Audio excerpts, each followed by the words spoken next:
the centre of Scotland's largest city lies its beating heart. Glasgow Central Station is the transport hub that connects all our communities, with trains running from platforms both above and below ground. Up on the concourse, staff take on the daily challenge of keeping the whole nation moving, coping with delays. From 1908's been cancelled. We're going to lose our special just at a time when we need it. Crowds. That's the queue halfway down Hope Street. Coming down. Right, guys, hurry up. And everything a busy station can throw at them. This is the biggest tour I've ever done. Come on, gather round. While in the tunnels beneath, an army of engineers are about to take on one of the biggest renovations this railway has ever seen. The last time the Argyle lines were closed, I wasn't even born. This is going to be manic for 8 weeks, 24/7. It's indeed the moment of truth. Sparks are going to fly. As new faces join the central team, they must all work together. If we could pull this off, it's got to be absolutely brilliant. To keep the trains on track and ensure that everyone reaches their destination safely.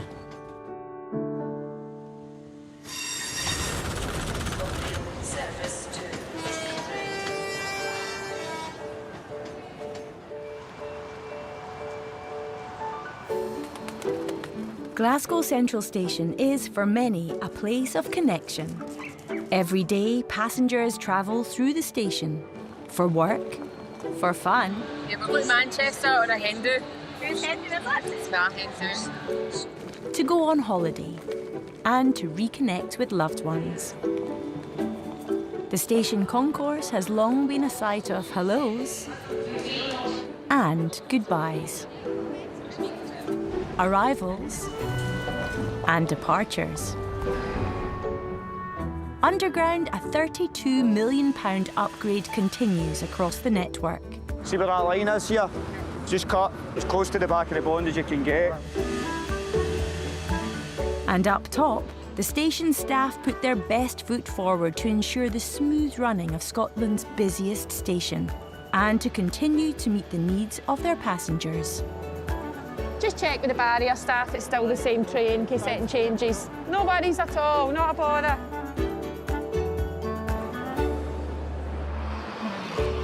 But to keep those connections possible, an army of men and women work behind the scenes both day and night to keep the trains running.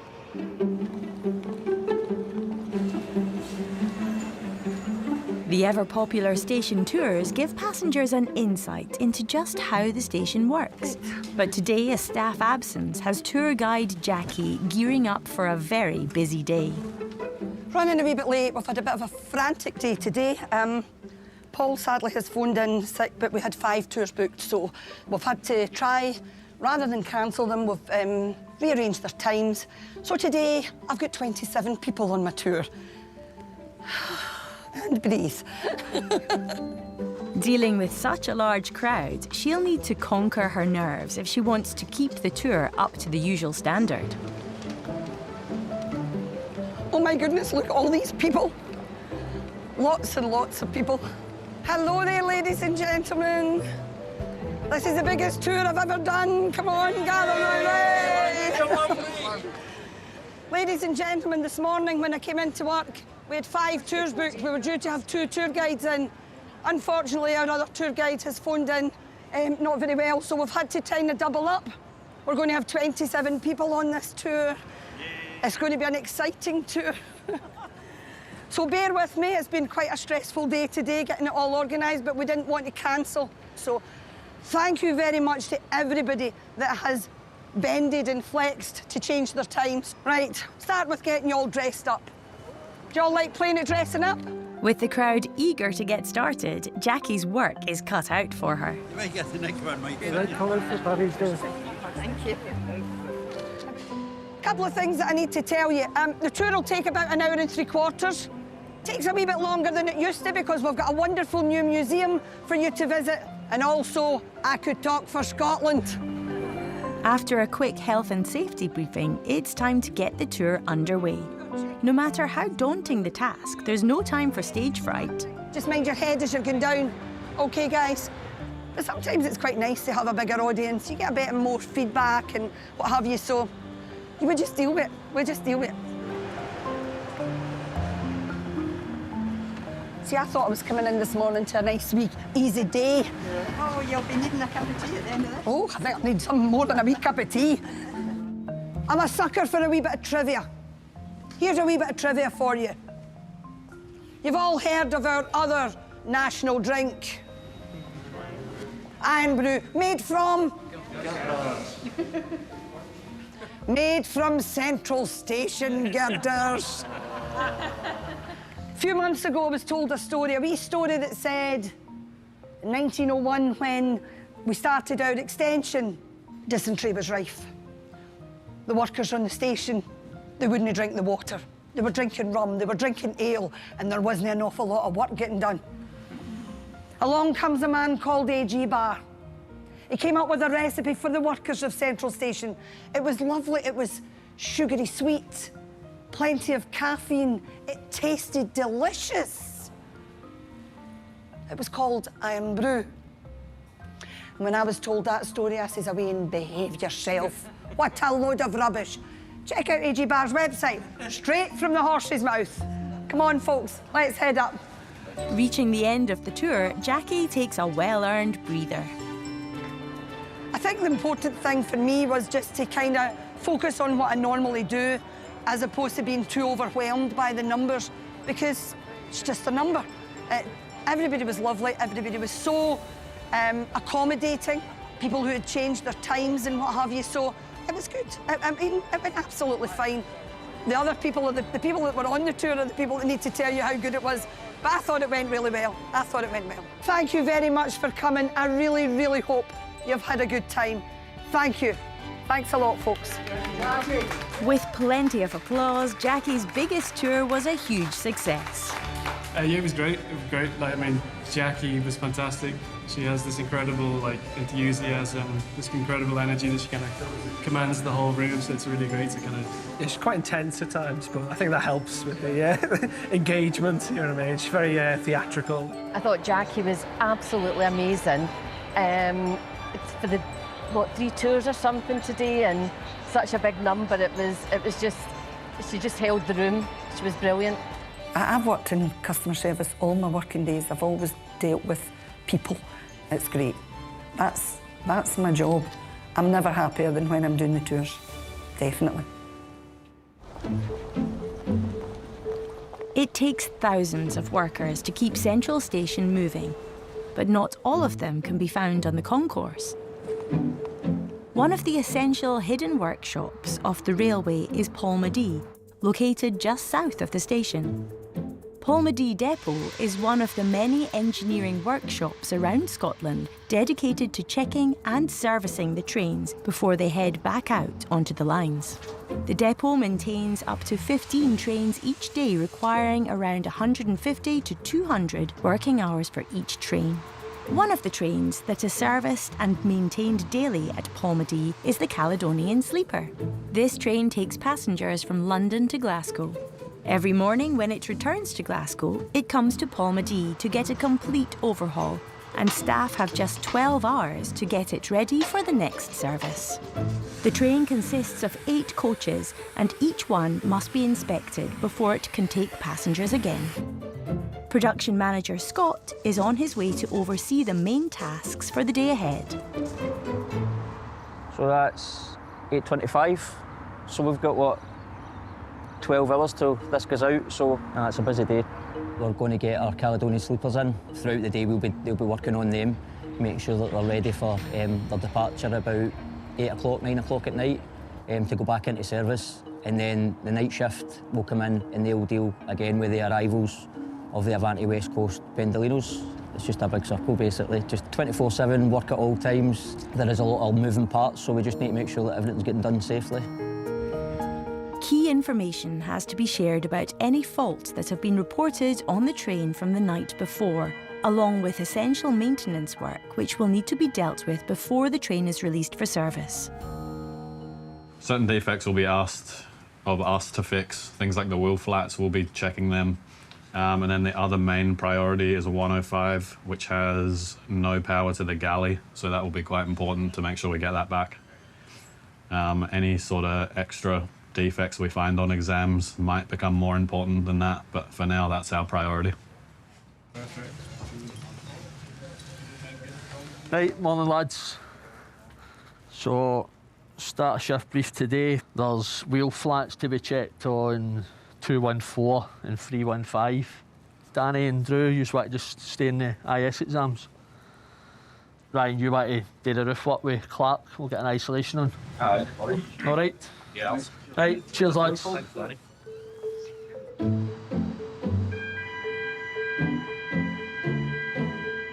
With 12 hours to go and a few crucial defects to fix, the team needs to make use of every spare minute to get the job done.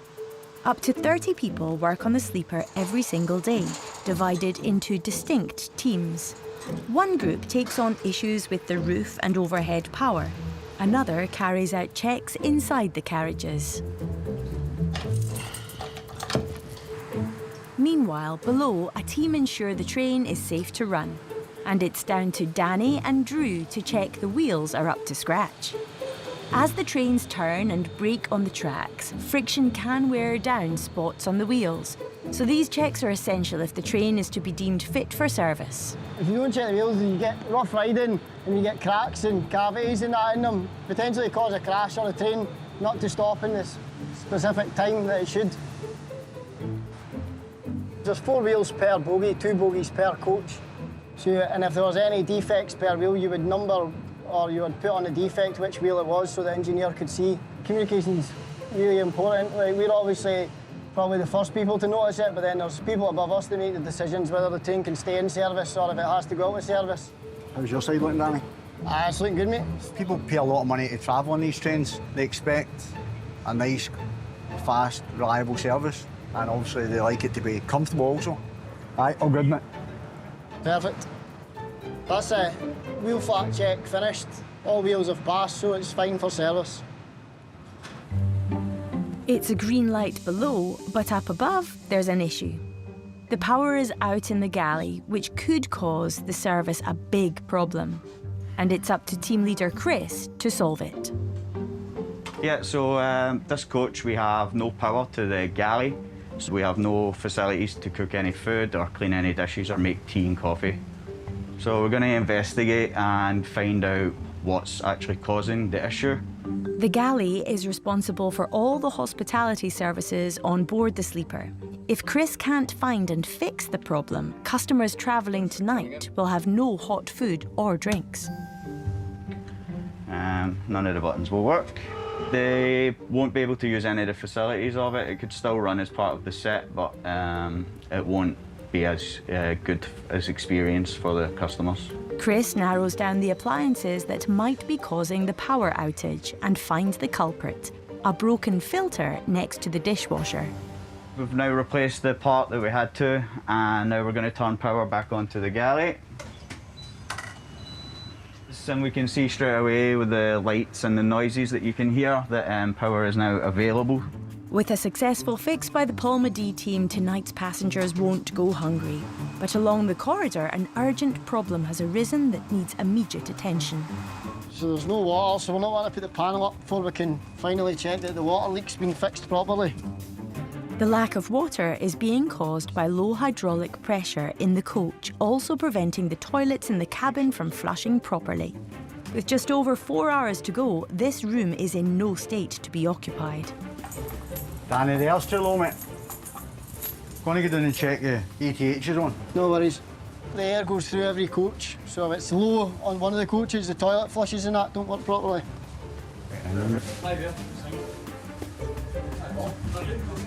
Fortunately, we were on the very end coach. I mean, sometimes you might be on the next coach to this coach, but unfortunately we were the furthest away coach this time, so it was a bit of a walk down here before we could resolve the problem. Yeah, that's good. Just need to check the water levels, then we can test the tank. We've run the water through a few times and none of the pipes seem to be leaking now, so we should be able to go ahead and put the panel up, which is good. So the problem should be solved. Some of them go up easily, some of them don't. It just depends if you're if your luck's in that day or not. Is that you? That's me, mate. Good. Just need to let the clearance on. With the water pressure balanced and no further leaks appearing, this room can now be used. And it's on to the next job for Danny and Drew. As part of the 8-week Argyll line closure, Anderston Station is undergoing a full refurbishment, and foreman Jimmy is about to oversee one of the biggest jobs of the project, the installation of a new lift which will improve accessibility for passengers. Installing a lift shaft in the station will involve cutting and removing huge slabs of concrete from the floor that separates the two levels of Anderston. So at the moment, what they're doing is sawing the bison concrete slab, ready for the whole of the lift shaft to come through.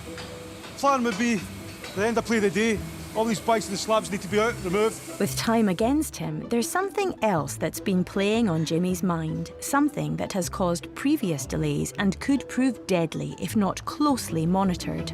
So this is what you call a gas detection monitor. This detects any carbon monoxide gases that come along at other work sites. If it goes over 20, the alarms will go off. All the workers know then to vacate the building. So over the last couple of weeks, there's a lot of other works underneath the tunnel, which is producing a lot of carbon monoxide off the machines. This is then coming up to us, setting these alarms off. Sometimes these are sitting about 30 or 40 above the 20. So at the moment, it's sitting at 0. Despite causing delays in previous weeks, the gas alarms have been sitting near 0 for days now. So Jimmy feels confident the work can be done on time. But with 35 tonnes of concrete to move, getting the slabs out will not be easy. The floor has been cut. They're ready to lift the slabs out now. Probably about half a tonne to a tonne in there, one of these slabs.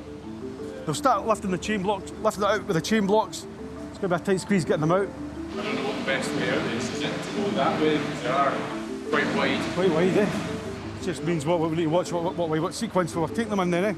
In spite of the challenges, the cutting and removal seems to be going well. That's the first one lifted out. So, looking all right, eh? Aye. Try and keep them just single row, eh? Look at the size of that rebar, man. Perfect. However, a dreaded sound soon arises from the depths of the station. We just need to watch because the carbon monoxide alarms are going off downstairs, so if I have to evacuate the building in there, eh? Obviously it'll maybe start rising. Vital work happening elsewhere in the tunnels has triggered the low-level monoxide alarms. But the gas levels upstairs remain safe for now, so the team try to persevere. But not for long. Huh? But you just smell it straight away there, eh? Gas rising from the tunnels has now also triggered the upstairs alarms, forcing the entire team to evacuate. It's maybe that, what's rising probably above there as well. You can feel it in your eyes, eh? I've had to evacuate the building now, just let the air circulate again, get rid of the carbon monoxide. So that we could be out of here now for at least an hour to 2 hours. So that's a bit of time off us again. Then it's to catch up again at the end. If the alarm continues throughout the day, work here will grind to a complete halt and the team risk missing their deadline. But Jimmy has an idea. Get the other fan up, so we've got 2 fans running and take away all this exhaust fumes and dust for here. Just blow it right out that door, eh? We just need to keep an eye on it and keep shifting it with the guys, eh? So the alarms aren't going off like this. With Jimmy's ventilation system now in place, the monoxide levels are brought back down within the safety margins, giving them a window to complete the work. But there's still a chance they might fall at the final hurdle. That's why made me a bit out of trouble, I think. You reckon? I think so, aye. Thanks to one particularly stubborn slab that refuses to move. There's still a bit of steel holding that slab together. One bit of steel. With the slab stuck to a small section of steel below, nothing the team tries has any impact. It's always one, eh? Look at it. And with the day's end fast approaching, there's just one more trick Jimmy has up his sleeve. Did you get a 4-inch grinder in there? Somebody's got one somewhere. Aye, no, can we get one? Jimmy, can you get the 4-inch in there? Look, you get that 4-inch grinder? Tell me it's going to get it, is it? Yep. Now you're talking. Now we're talking. Sorted. They had to do a bit of hit and wet, eh? It was kind of jammed, but they got it popped like, eh? Black Friday. Jimmy's team has managed to get Anderston's work back on schedule, allowing the site to be cleared for the incoming steelworks and the remainder of the renovation works over the coming weeks. For the staff at Central Station, their core responsibility is serving passengers. No issue is too small and no problem is too difficult. Staff at Central's Mobility Centre carry out 10,000 passenger assists every single year, playing a vital role in the everyday life of the station. Got a Miss Darling here on platform 1 and 2, says she's booked assistance. And just to let you know, the lady's gone to Ardrossan South Beach. It's my buggy, everybody's invited. Roger, that might come as well, right? There we are. I'll take all that. And I'll give you a wee horn, all right? If I hear any changes, I'll come get you and I'll let you know. But no, it should be all right, but it's normally up this side. With the ongoing works underground, the closure of the lower levels is having a ripple effect on the concourse. Seeing like an influx of passengers coming through at peak times, but due to us putting extra services on here for the low level, we're seeing the numbers increase quite greatly. So one of my roles is overseeing the station, making sure everything's gone smoothly and there's no like congestion or anything like that. So if you add more people into that, it just sort of complicates my role a wee bit more, but we make do, you know. Jack's received a call for 2 visually impaired gentlemen in need of assistance. How we doing, gents? You all right? All right, yous? What's happening? We're looking for the Largs train. Robbie, the 1749 Largs train, can you give me a platform for it, please? Platform 50 and 39. Sir Roger, thanks very much. Platform 15. Should we take a wee walk up, Ben? Let's do it. You need to remember that maybe people have been stuck in the house for about 2 years. They're coming back out. Some services have changed. We've got a low-level closure, so you're getting a lot more engagement with passengers, so that's definitely one of the perks of it. Jack is helped in his role by customer service assistants like Chris, who help ferry passengers between platforms. While Jack helps his passengers find their train, Chris is dealing with a busy day of his own. Got 3 passengers coming off the one set, so 2 wheelchair users and 1 person that needs the buggy, so just going round to get that. 2 Golf 44. What platform's that coming into?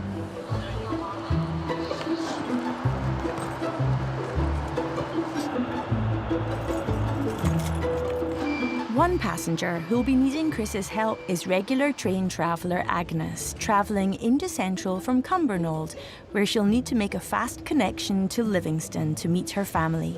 Today's is a special journey, after a nasty accident a number of months ago. I'm so excited because I've not been out since December, so I'm very excited about going to see her daughter because up until now, since December, she's had to look after me and come to me. And this is a treat now for me to go to see her. Despite being offered a lift from her daughter, Agnes is insistent on being independent. Top of 15, all right. I'm a train person, have been since I was young. And that's a lot of years. One of the reasons I do love getting a train is I'm not a good road traveller, and I'll go on the train and I get a season ticket every year. Hi, madam, how are you? What's your name? Agnes. Agnes, one of our best friends on the entire planet. It's called Agnes, so you're in good company. Good company. All right? Very good company. Chris, is it, did you say? It's Chris. Cheers, Chris. My hero today. Agnes has fond memories of using the Central Mobility Service many years ago with her husband. My partner had dementia, and when I tried to move with him, he couldn't manage the cases, and they had to help me to get him onto the train as well. So we've had assistance for quite a number of years. Unfortunately, he died, so now I didn't think I'd need it. Here I am. I feel like I'm royalty here. Okay, just take your time coming out, okay? Thank you, dear. Got an accessible area pass with me, okay? Okay, that's you. Okay, I'll bring your luggage on. It's your luggage there, okay? Thank you, Chris. That's all right, right? It was a pleasure to meet you, Agnes. Okay? What a lovely young man. Very much a gentleman. With Agnes safely on board, the train sets off on its way and gets Agnes to her destination in time to meet her family. Now I've got my help now, so I'll be fine. Meanwhile, back at Central, Jack is helping his passengers find their seats. You've got a preference whereabouts you've got to be on the train? Front? Aye, sound most of that, isn't it? There we are, and take a wee walk down. Here, and we'll get you in this. You want in the front, aye. Aye, no bother, we'll get that sorted. Just fill it up, there they are, the dogs know. Shoe, mate, that's you, up, there we are. Right, brother, just to your right a wee bit there. There we are, sorted. Right, no bother, you just be all right now? Cool, enjoy your fish and chips and all right. See you later. It's probably one of the better stations for assistance. It's quite a busy station, so there's quite a lot of things. People are concentrating where they're going rather than what's around them, I suppose, so that makes life quite difficult. So the assistance comes in very handy there to get through the station. Sorted, another job well done.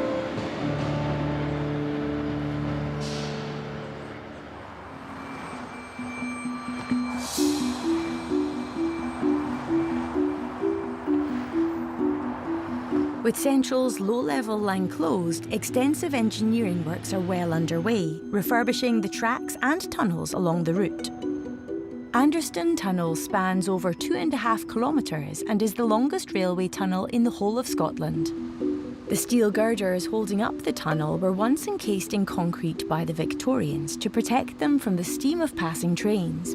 But today this crumbling old concrete poses a threat to the railway and must be removed. Chunks of concrete like that falling onto the rail, hitting a train, hitting the overhead line is pretty catastrophic. Project delivery manager Michael and construction manager Rod are on their way to one of the main steelwork repair sites underneath Glasgow Cross, where the concrete removal is underway. You can see where they've protected the overhead line wire and they're trying to break out the concrete. But the works have left huge amounts of dust in the enclosed tunnels, which will need to be cleared before renovations can continue. You can't have people breathing the dust in. We were just discussing about the kind of ongoing process of that as well. We'll be blowing dust back through the stations again, so we'll have a kind of series of cleaning events effectively. Huge fans are brought in to help the wind carry the dust out of the tunnel. But Mother Nature has thrown up a curveball. What happened was the wind changed direction, so we had them all going, with the wind. The wind changed the direction, and then instead of adding to the wind speed going the right direction, we were causing it to stay perfectly still. So Rod's team work quickly to get the fans pointed in the right direction. You'll feel a gust of wind, that's the ventilation. Coming out of that tube there. No, this tube here. With the majority of the dust and concrete successfully cleared, the team now need to remove the final layer of flaking old paint on the steel beams. And it's proving stubborn. We're against time here because of the amount of other work that's within the blockade, but we don't want to have an impact on any of the other work deliverers so that we don't impact on the planned works that they're doing as well. If they don't manage to remove this final layer, they won't be able to properly treat the steel beneath, and the work will have to stop. The team use high-pressure streams of grit to blast away the final layer from the steel, but the process is highly dangerous as the original Victorian paint is filled with toxic lead.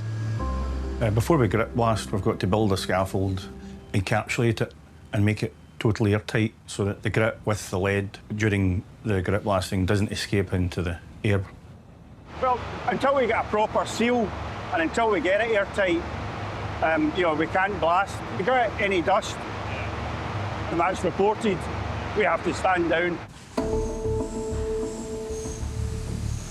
The blasters have their lead levels checked before they start working, and they have it checked periodically. I think it's every 3 months. And if their lead levels start to rise, they have to be halted from working because they haven't worn their RPE, respiratory protective equipment, so they haven't worn it properly. So they have to be face fitted, they have to be clean shaven to get a good seal for their mask, and their lead levels are tested before and during the works, and then at the end of the works. And if their lead levels start to rise, they'll not be able to work.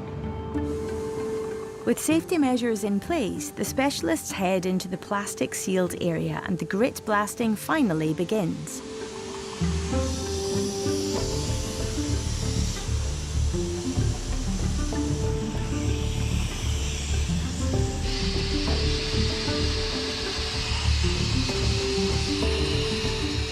While Rod keeps a keen eye on things from outside, he is aware of what could go wrong.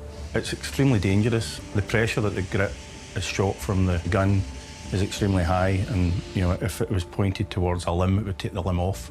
So they work on their own.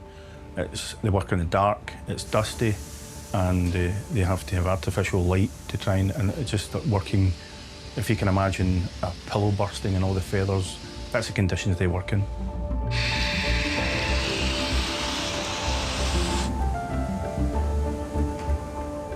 Finally, the men emerge. The grit blasting has been a success and the whole operation can move forward. While Network Rail are working away underneath Glasgow Cross, on the surface, journalist and historian Norrie Wilson is exploring the sites of iconic Glaswegian stations of old. Glasgow Cross was a unique station that once played a key part in Glasgow's rapidly expanding city centre. We're at Glasgow Cross, historically the very epicentre of the city. North, east, west, south. It all comes from that cross there. Towards the end of the 19th century, the dense concentration of municipal and civic activity in the city justified the design of an attractive transport hub, and in 1895 the station officially opened its doors. Where are you going to put a station? You're going to put it where the most population is, where there are important people, where folk need to be moved to and fro from work to business to pleasure. So Glasgow Cross Station was built, probably one of the busiest stations in the city for some years. The first station was built by one of not just Glasgow's, but one of Scotland's most important architects, John James Burnet, a wonderful wee hexagonal building. But building a station and the underground train tracks to Glasgow Central in such a densely populated area was a marvel of engineering. The remarkable thing is that the low-level line here wasn't tunnelled out. It was what they called cut and cover. So if you can imagine a huge trench going from here to Central Station and out towards the East End, and they would dig it out, thousands of labourers, thousands of navvies, digging it out, laying the lines and then covering over. So the whole of Trongate or Guile Street dug up. We think traffic's bad today, but that's what went on. Despite its impressive beginnings, over time the city evolved and Glasgow Cross's passenger numbers dwindled. And then slowly over time, as populations disperse, business moves to different parts of the city. The city's great move west. The station passenger numbers fall away. And after literally only 70 years, the station is closed. And Glasgow Cross isn't the only station in Glasgow to fall victim to modernisation. We're in the Lauriston Bar. This is a semi-regular perch for me of a weekend. And you think, why are we in Bridge Street? There's no station here. But before Central Station was built, this was one of Glasgow's great railway termini. The Lauriston pub sits adjacent to the site of the former Bridge Street station, built to accommodate the vastly increasing passenger numbers travelling into the city at the time. At any point of day or night, this place would have been full. Railway workers having a wee pint. It's hard work, hot work, working in the railway. You need a wee refreshment. Bridge Street was born from a rivalry between two competing companies, the Caledonian Railway and the Glasgow and South Western Railway. Both railways required a main station for their traffic, and in 1841, Glasgow's first custom passenger railway terminal was built. The faster you could move folk, the quicker you could get folk in and out, the better service you provide. Well, you'd win the race, you'd win the money. The sense of rivalry spilled over from the railway tycoons to the sought-after architects they employed, and these ornate station buildings helped shape the city of Glasgow as it appears today. Carrying on his journey through the lost stations of Glasgow, Norrie is now headed to the Mitchell Library to meet revered Professor John Hume. John is an architectural and business historian with unrivalled knowledge of Glasgow's railway history.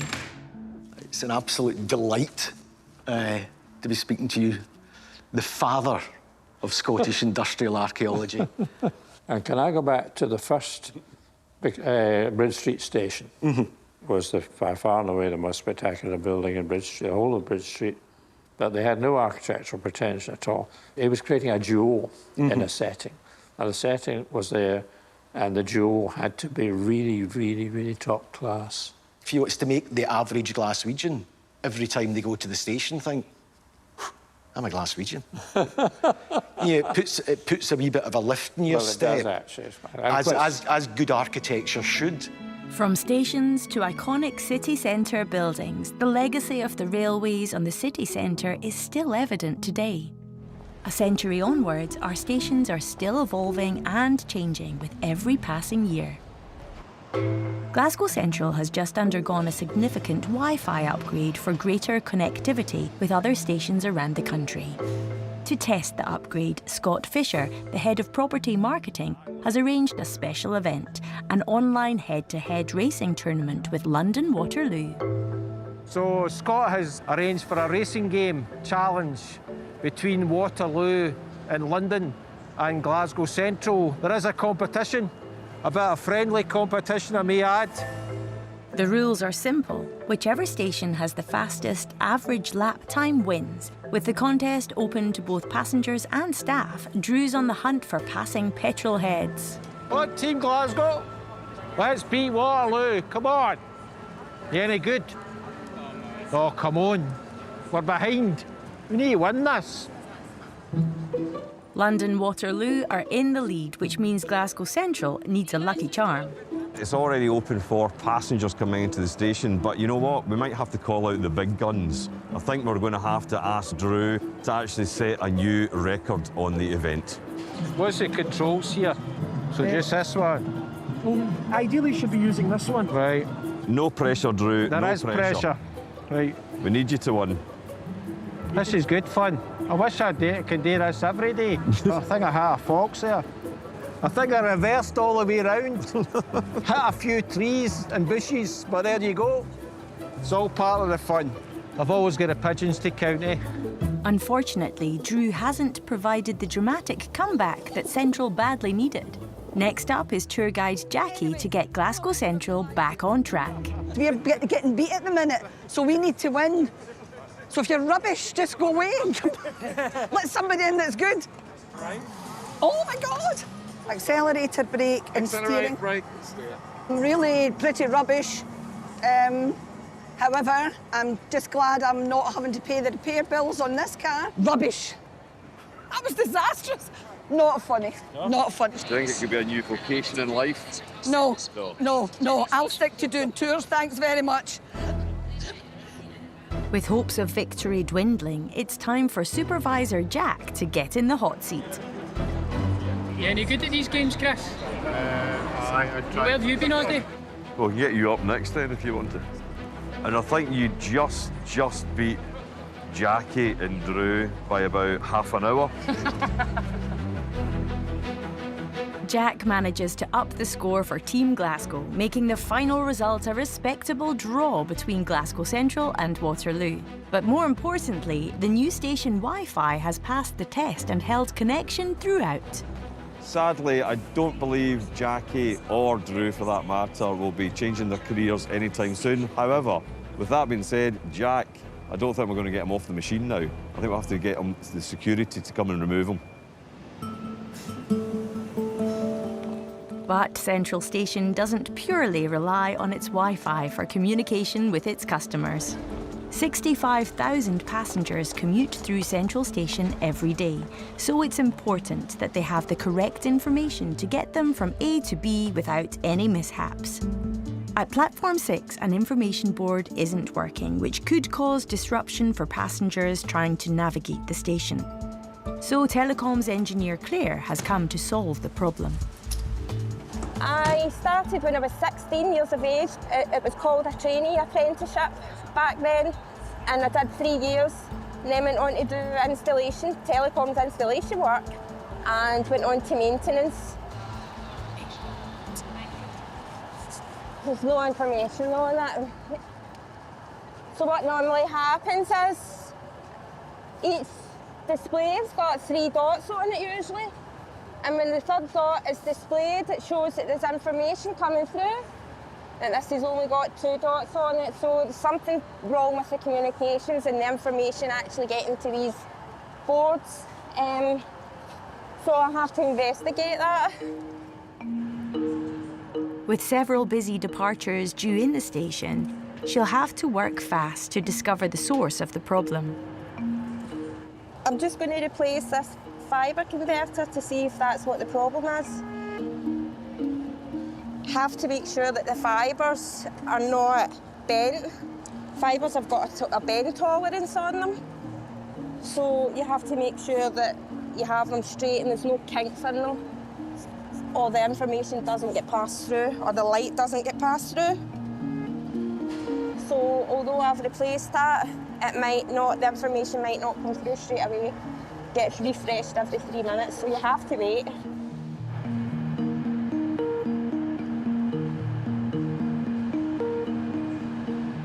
As you see, the 3rd dot has come back. That indicates there is communication there, that the system, these screens are receiving the information.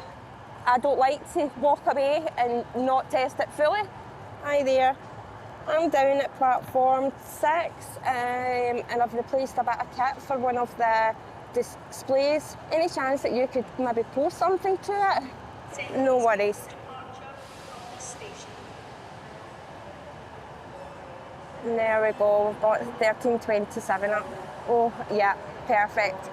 Right, smashing, thank you. So I just got a test train sent to the screens and it's come up. So I'm quite happy that that's rectified the fault. Claire has fixed the problem before it impacted the passengers travelling from platform 6, and it's another job well done to keep the station running smoothly. Back in the Anderston Tunnel, the grit blasting team are making good progress with the steel girders above the tracks. We've had it blasted, so we're back to bare metal, and we're going to have a wee look and see what condition-led repairs are going to have to be carried out to the structure.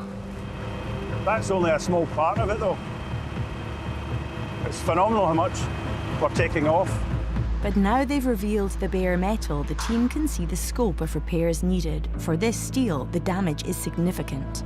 That is 120 years worth of deterioration on a web panel in a tunnel open to soot deposits, rainwater coming in, a corrosive environment, it deteriorates. This is, pitting, you know, when the steam trains ran through and the hot embers would come and affect the steel.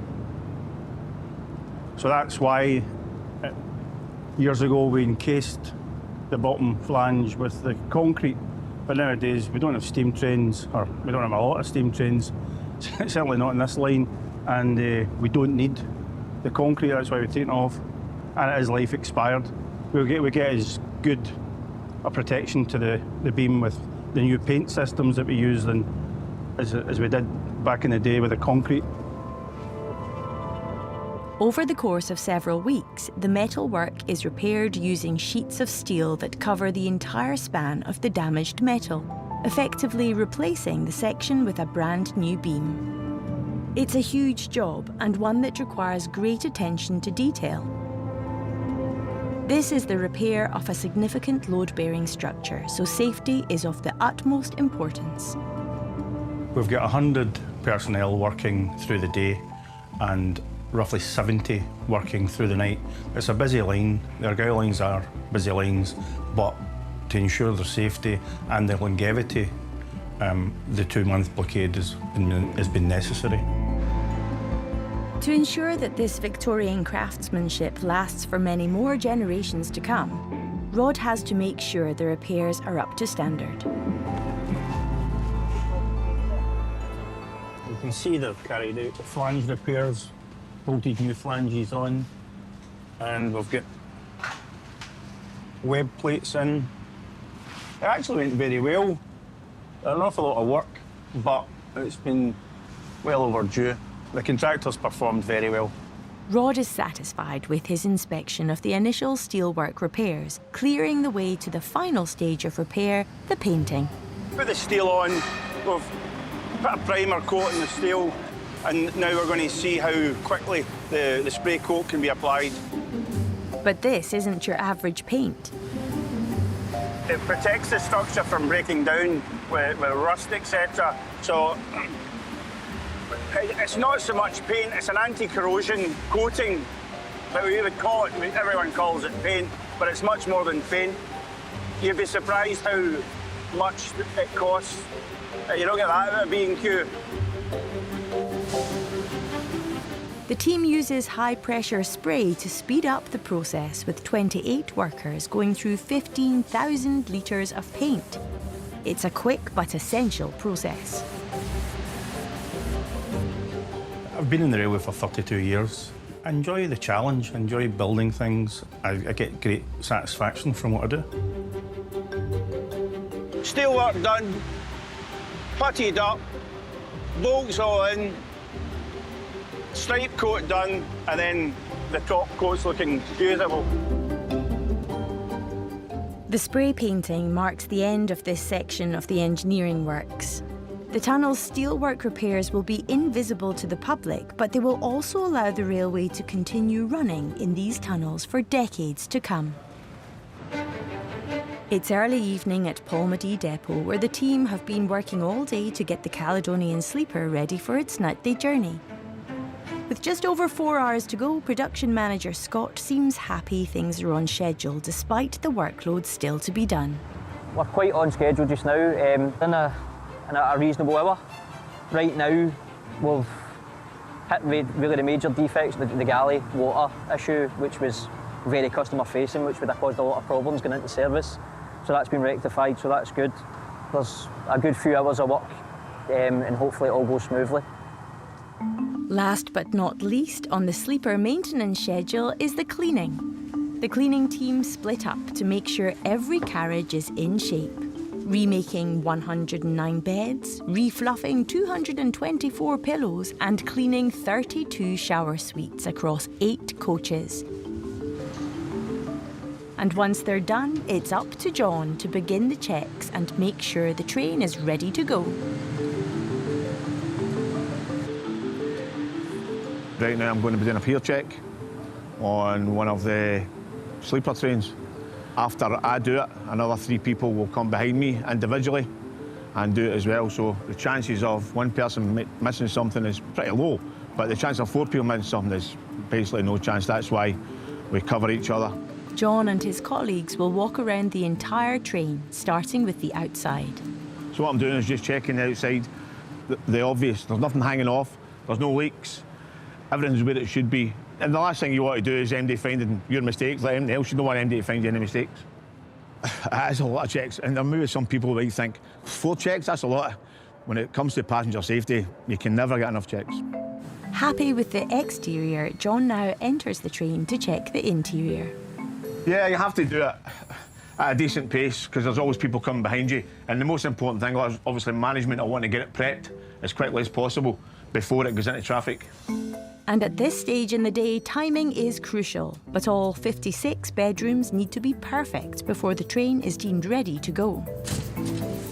Any issues raised now will delay the train leaving the depot, having a knock-on effect on the overnight service. But tonight, things are looking good. So I just inform the production leader that that's good to go, and then he'll inform the ops coordinator. Job done. As the sleeper gets ready to leave for Central, underneath the station, preparations are being made for the long night ahead. The famous Hielanman's umbrella underneath the station has long been a place for people to congregate.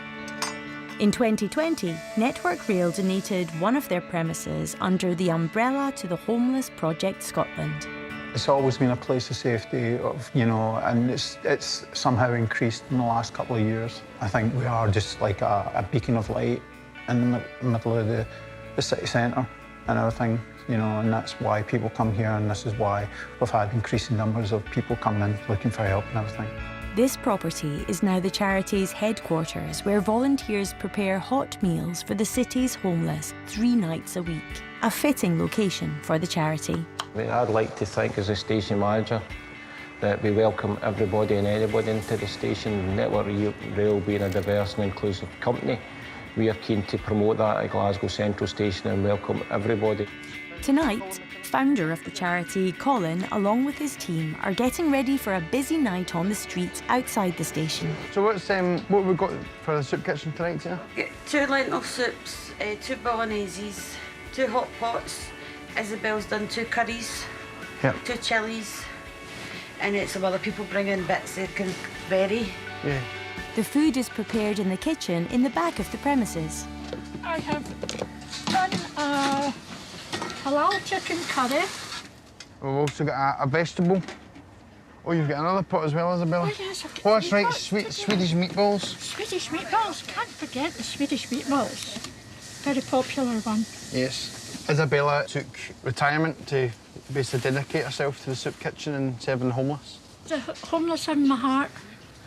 I've really got a feel for them, and I just want to make them happy, keep them well fed. And I love the atmosphere in here, even though he shouts at me sometimes. No, I do not. Our kind of main focus is to feed people. As you can see here, we've got lots of candles that's come in. So we're obviously getting prepared for people who can't afford electricity because of the increase in energy costs and stuff. We help wherever we can. Everything we can do, we'll do it. But the volunteer team has just received news that might scupper their dinner plans for the evening. So I had one of our volunteers that makes the mince and potatoes. Has had an emergency and can't bring the mince and potatoes. So we're having to kind of hands-on deck scramble to get the ingredients to get the 2 pots of mince and potatoes made. Two pots of food is maybe about, I would say, about 70 dinners. So big dent, we need to obviously sort it. So 4 packs of mince, 2 trays of carrots, 2 trays of peas. We've got the potatoes and your Bristol. While the team whip up some last-minute mince and tatties, volunteer Margaret sets out to collect further food donations from shops within Central Station, who offer fresh produce that would otherwise go to waste. Come there for some food later. Come here then, right? See you later. The shops on the station concourse donate their unsold stock to help the charity and avoid food waste. A bit early. We know quite a few that come, first name terms, and they know me. So they ask to speak to us as well sometimes when they're feeling a bit low. So they ask for whoever's on the table to speak to them. It is hard. It will be. Sometimes it is really hard. Then you feel as if you're not done enough, then you come back and thank you. It's just one of the things. So it is. But it's good. This and this as well. Yep. Thank you. Get back down to the unit. And then it'll go on the table tonight. With the tables ready, the last thing to do is serve the food. We open up at 8:20. It's about an hour. All hands on deck, get it all done. We'll do over temperatures and feed everybody hot food and get them off again.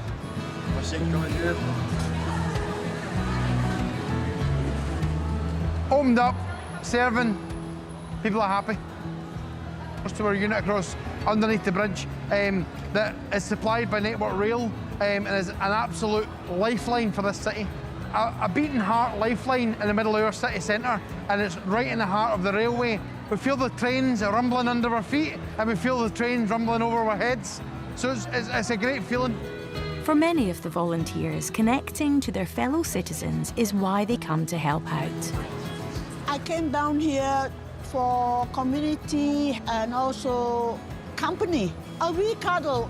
And I think the way it's going now, it's going quite good. I hope it lasts forever. But I don't know the feathers kitchen. These people were sleeping all day without any food in them, and this is a sanctuary for them.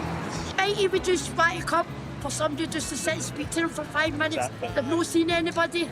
and then just have a wee year for them. Do you know what I mean? And I can make their day. After a busy night, Colin is in good spirits and his team have succeeded in providing everyone with a hot dinner and a supply of tasty meals to take home with them too. Tonight we've fed over 100 people.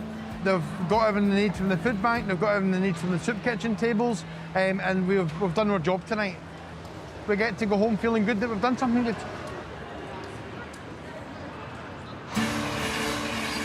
And with evening drawing to a close, it's time for the Sleeper to take a short journey from Polmadie Depot to Central Station. Having passed the time-critical maintenance schedule, now begins the next part of its nightly journey. Sleeper hosts, Kimberly and Rishi, are now taking the reins to make sure the service is ready for the overnight passengers. We work as a host, so this evening we'll be checking in guests. So I'll be looking after the cabins tonight. I'll make sure that all the rooms got all the amenities for the guests and make sure that the room is ready for the guests to use. So tonight I'm working in the club cart. This evening I'll be serving up drinks and snacks, hot meals. Perfect, thank you. Kimberly and Rishi meticulously carry out one last check before guests arrive. And the galley is now fired up and ready to serve. Everything set up? Yeah, we're all ready. All ready to go. After all the hard work of those at Polmadie Depot, passengers can finally settle in for the night, ready for the journey ahead. I've been taking the Sleeper for a number of years. I used to take it when I was a kid to go and visit family down south. It's the first time I've been on a Sleeper since I was about 15. When I first came on this, my expectations had been set by Poirot. And so there's less people in tuxedos and cocktail dresses than I've been led to believe. No one's been murdered thus far, which is a good thing. It's fun to do it differently. It's really quite luxurious by rail travel standards, which is great. And while the Sleeper departs for its nighttime journey, Glasgow Central also winds down, and it's the end of another day. Next time on Inside Central Station. Oh my God, brilliant news. Have you seen your emails? Good news, brilliant news. That's brilliant news, isn't it? The potential for this is phenomenal. As I was once told, and I will always say, there's the right way, there's the wrong way, and then there's the railway. Yeah, exactly. And if you remember that, you're fine.